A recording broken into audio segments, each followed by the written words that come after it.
Back to my channel. তোমরা আমার এত শাড়ি দেখে না অনেকে এত কমেন্ট করেছো, তো থ্যাংক ইউ সো মাচ তোমাদেরকে। আর তোমরা অনেকে ব্ল্যাক শাড়িটা, জিমিচু শাড়িটা, ইয়েলো কালার শাড়িটা অনেক পছন্দ করেছো। এবার তোমাদের দেখাবো, কালেকশনের কোনো শেষ হয়নি কিন্তু আমার শেষ হয়ে গেছে।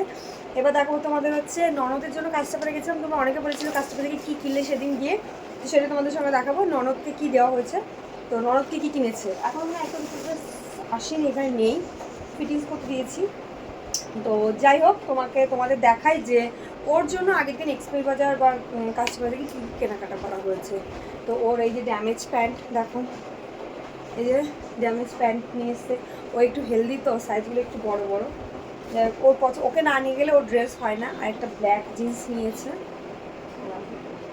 এটা হচ্ছে কার্গো, এই যে পকেট। আমার ভীষণ ইচ্ছা, আমি যে কবে একটু কিনবো। আর একটা এই যে ওয়ান পিস নিয়েছে, যে ওয়ান পিসটা দেখো, এটা ডেনিম ওয়ান পিস। আর একটা শার্ট নিয়েছে, এটা ডেনিম শার্ট নিয়েছে। আর একটা ওয়ান পিস নিয়েছে ও, আর একটা ওয়ান পিসটা খুব সুন্দর। এখানে আবার একটু ফাঁকা করা আছে, খুব সুন্দর। এটা কালারটা ভীষণ মিষ্টি কালার, তোমরা দেখো বুঝতে পারো কিনা কালারটা। সেরকম কালারটা কী কালার যায় না, কিন্তু ভীষণ মিষ্টি কালারটা। আর তোমাদের দেখায় ও আর একটা ড্রেস কিনেছে, সেটা হচ্ছে ওই ডেনিম যে শার্টটা দেখালাম, সেই শার্টের নিচে এই টপটা রয়েছে, এই টপটা, তারপরে ওই উপরে শার্টটা।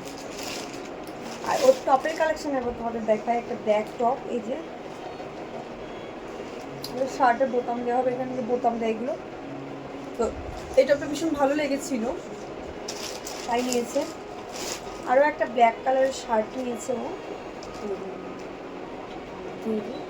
ডিজাইন। আর এখানে এগুলো সব ননদের কালেকশন, বুঝতে পারছো? আমরা কিন্তু কেউ কম যাইনি, প্রচুর কেনাকাটা করেছে সবাই। আর একটা ভালো গাউন আছে, সেটা কোথায় যেন ওরা ফিটিংস করতে দিয়েছে, বড় ওয়েস্টার্ন ড্রেস, ওটা এখন আমার কাছে নেই, ওটা তোমাদেরকে পরে আমি দেখাবো।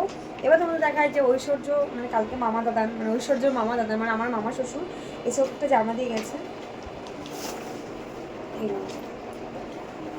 এই যে এখন ঐশ্বর্যের মামার বাড়ির থেকে এখনো কিছু আসেনি, ওগুলো আসবে। এই ড্রেসটা দিয়ে গেলে, ড্রেসটা খুব সুন্দর, সবার খুব পছন্দ হয়েছে। তো চলো, এই ছিল এখন এই পর্যন্ত ব্লগ। এখন আমার চুড়িদারের কালেকশন বাকি আছে, আরও অনেক কিছু বাকি আছে এখনও, তো সেগুলো তোমাদের সঙ্গে পরে এক এক করে শেয়ার করবো, একটা ব্লগে তো দেওয়া সম্ভব নয়। আর তোমরা আমাকে অনেকেই বলেছো, আরেকটা কথা না বলে পারলাম না, অনেকেই তোমরা আমাকে বলেছো যে শাড়ি এত রয়েছে তো লোককে দিয়ে দাও, লোককে দিয়ে দিই। বিশ্বাস করো, সব শাড়ি তো রাখা সম্ভব হয় না, কিন্তু কিছু শাড়ি যদি আমি না রাখি তাহলে আমি পরবর্তীতে পরবো কী বলো? 10টা শাড়িতে কি সারা বছর চলে না। তোমরা যখন কথাগুলো বলো একটু ভেবেচিন্তে কথা বলো না। আমার আছে বলেই তো আমি কিনছি। আর অনেকে তোমরা এটা জিজ্ঞাসা করেছো আমাকে, আমার বর কী করে, বরের টাকা উড়াচ্ছে, এরকম অনেক কথা তোমরা বলেছো। তো তাদের একটা কথা বলবো, আছে তাই উড়াচ্ছি, যখন থাকবে না তখন উড়াবো না, ঠিক আছে? তুমি আমাকে দেবেও না, আমিও তোমাকে দিতে যাচ্ছি না। তো অত যখন কথাগুলো বলবে একটু মিষ্টি সুর দিয়ে কথাগুলো বলো, তাহলে শুনতে ভালো লাগে, আর মানুষের অনেক মনে আঘাত কম লাগে। তো যাই হোক, তোমাদের এই ছোট্ট টিপসটা আমি শেয়ার করে দিলাম। আর আমার এই ননদের ড্রেসপত্রগুলো কেমন হয়েছে অবশ্যই কমেন্ট করে জানিও। আর যারা আমাকে এত ভালোবাসা, এত ভালো ভালো কমেন্ট করো, তাদের অনেক ধন্যবাদ। পুজো আসলে মানুষ শপিং করেই, সারা বছরে এই কটা দিন আমরা বসে থাকি যে পুজো শপিং করব। পুজোতে কি আনন্দ জানি না, কিন্তু পুজোর আগে শপিং করাগুলোই কিন্তু আনন্দ।